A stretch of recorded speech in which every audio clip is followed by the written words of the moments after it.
So guys, mag-deliver na ako ng motor ngayon ulit sa may Kalunsag, sa may Siquijor area. Yan, nawala na yung aking asawa.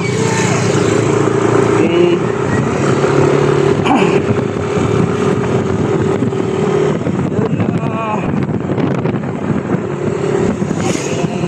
Hatira na motor ngayon mga friend, mga kagrupa.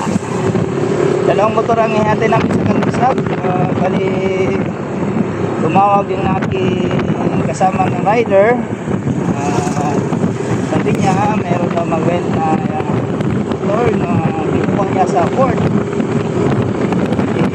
Motor ata siguro nito, pero ako siguro yung mechanics. Mag-rent talaga ng motor. Sige po, isabay lang na kayo po. Mag-ipot ko yung kaganapan mo eh. Sige po, stay. Namin is mag-bilis na kasi gagamitin na ng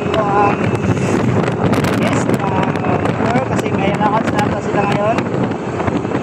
Kasi inisipin pa nila maghanap na makainan dito sa Siquijor. Pinamadali kami na pagkatid ng motor ngayon. Merong malaking truck. Stop po na kami ito ngayon kasi malaking truck ang nakalabas na. Kami naman sunod papasok sa one lane. Sira nga po ito, puntahanan na ito. Wala pa na ayos, kaya ngayon one lane lang muna.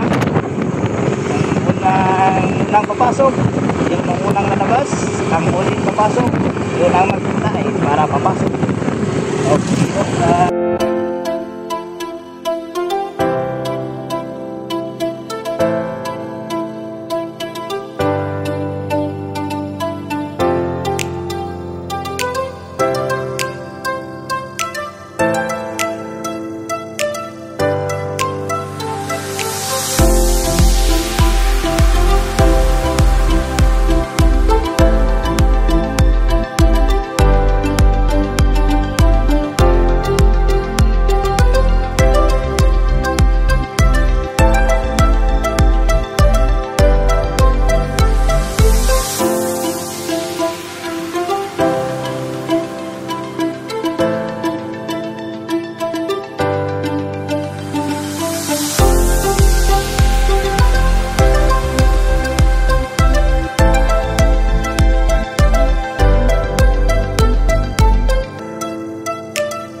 Bali, nandito na po kami sa Kalunsag.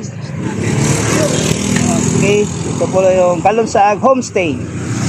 Yan po, Kalunsag Homestay. Okay, start po na po. Ito po yung mag-rent ng aming motor. Okay po. Si Sir, ano name natin Sir? Name po natin? Rev.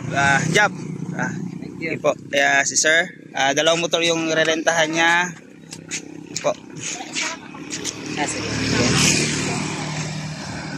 Yan, napipilap si Sir ng kontrata para sa motor na gagamitin nila. Po, dito po sila nakatira ngayon sa Kalunsag Homestay. Po, Kalunsag Homestay. Po. Dali yung taas po yung mga kwarto.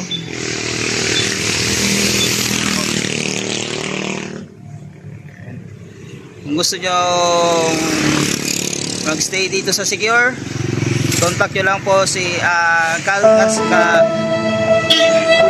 Homestay. Ito po yung number nila, cellphone number. Nice. Cellphone number. Yan po. Diyan na po kayo mag-inform kung magkano po ang kanilang per room. Yan. Ito po yung